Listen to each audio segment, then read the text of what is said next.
Eye opener. Who's to blame for the majority of the problems we have today? How's about I cite a few examples and then let you take it from there? Let's start with some basics.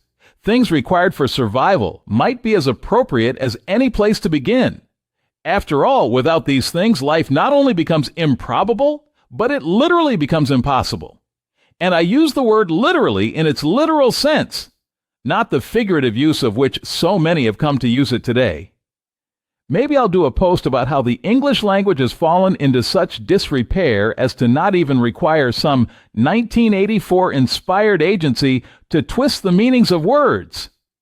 Maybe a post about how the First Amendment of America's Constitution is a waste when applied to the speech in the United States.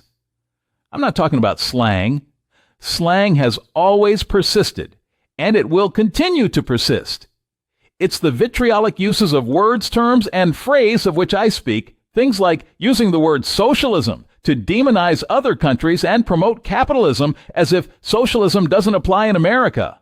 For those who have been so indoctrinated as to believe America has never succumbed to any tenets of socialism, I will provide the definition here, then point out the ways I believe socialism has been utilized.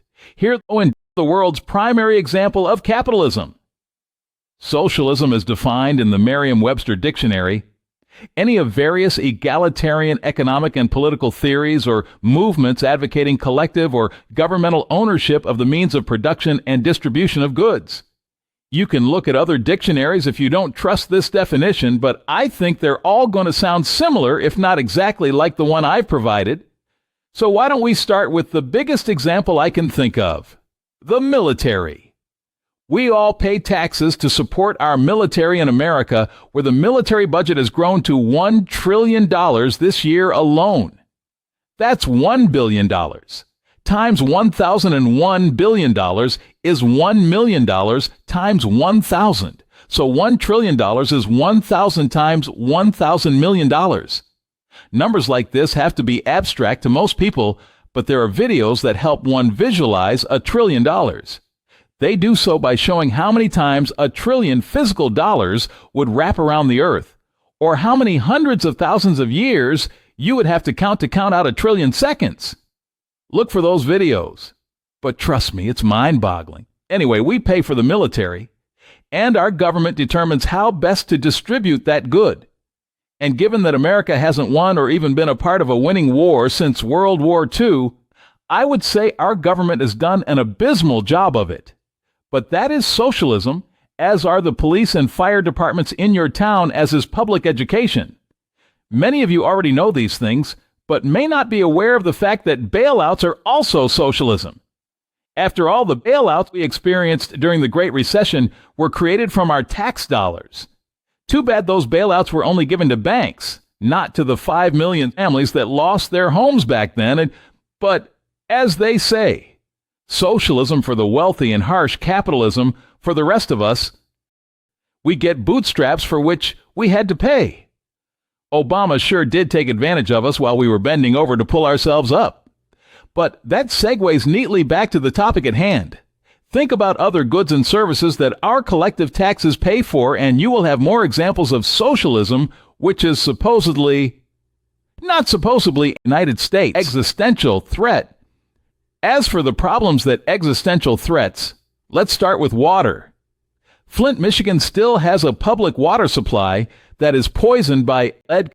The lead leaches into that water because the leaders didn't want to protect the pipes when their water source was switched to a river. River water has corrosive components in it that cause the lead in the pipes to circulate through the pipes. So, to save money, the leaders ignored the warning they received about the possible lead contamination that would occur. Being that this water delivery system was most likely paid for with public funds, it sounds like someone sought to save money, and I imagine it was a lot of money. Where did that savings go? Why couldn't it go to fixing Flint's problem, which is years past when Obama took a sip of Flint's tap water? And Flint is not alone in having contaminated water, but let's move on. Food. Farmers and ranchers everywhere around the world are being attacked and told to reduce their production by up to 2/3. The reasons given vary, but the outcomes are all the same. Whether climate change is the reason given or, well, let's face it, climate change is almost always the reason given.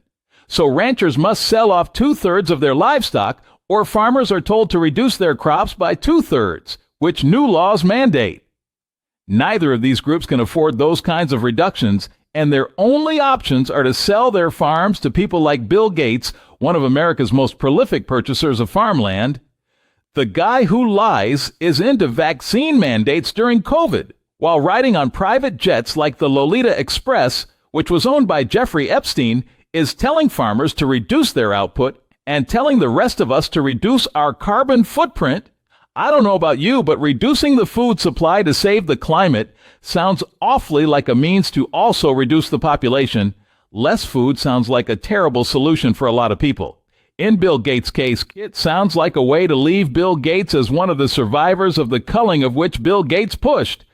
So we've got bad water and less food, both of which are controlled by the people with money. Lots of money. What else? Oh yeah, housing. Who can afford to pay cash for residential property these days? This, however, is the point to which the housing market got in the past few years. When a house payment from a few years ago was around $1,000 a month or two at the high end less than a decade ago, it's only doubled if you're lucky. Interest and insurance have now topped the amount to pay down the principal amount of your mortgage. I didn't drive those prices up, did you? Once again, it was the people who have most of the money that did this.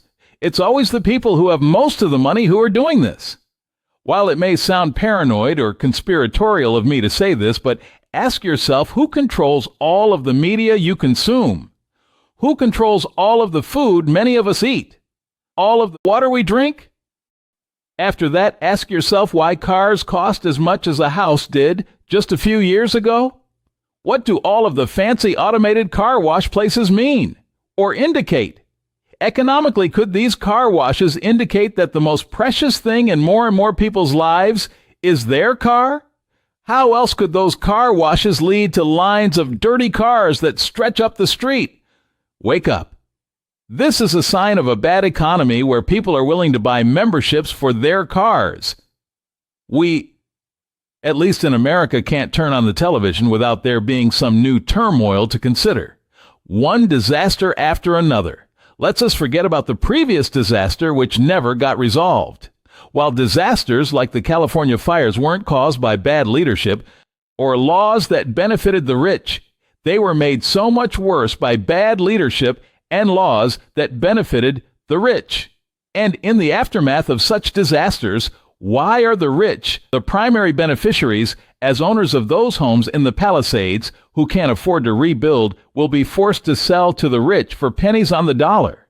The same can be said about the fires in Maui, where Oprah and The Rock will be snatching up land on the cheap. Truthfully, the same can be said about any community where the price of housing has outpaced growth of the average wage. The only difference being that in those cases, the rich were allowed to take those homes simply because they had more money. How many lives are the rich going to be allowed to destroy simply because they have more money? It's been my experience that too many people will ignore this fact because it is yet to affect them. Just remember that this was the logic used to justify certain behaviors in 1930s Germany. There are plenty of people reporting and complaining about our leaders and their failures. How many, however, are offering or even pointing to any solutions? The book Solutions, Enough Complaining. Let's Fix America by Chris Osman does and can be found on Amazon or at www.mikesonsentertainment.com. To find out other ways you're being screwed by your current leaders, check out the posts on this blog daily. Learn about the biggest and worst issues that America and its people face today. You can also check into this blog daily to hear about those issues that America and its people will face in the near and distant future. If, however, you would like to discover possible solutions to either mitigate the worst impacts of these issues or solutions to avoid them altogether, keep listening. The problems we face are not as complicated as so many leaders and news reports claim. They are man-made and are only claimed as complicated so those who are responsible can maintain control. For example, there is a persistent argument that moving government is like turning a cruise ship around. It is supposedly a long process that can only be achieved incrementally. While this may be true for laws and policies that benefit the majority of Americans, it does not seem to be so for that smallest of American minorities.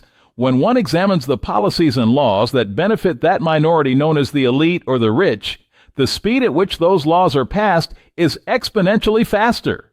While most of us sit on the deck chairs waiting for the Titanic to avoid the myriad of icebergs of which we seem to continually run afoul, the elite ride comfortably in speedboats.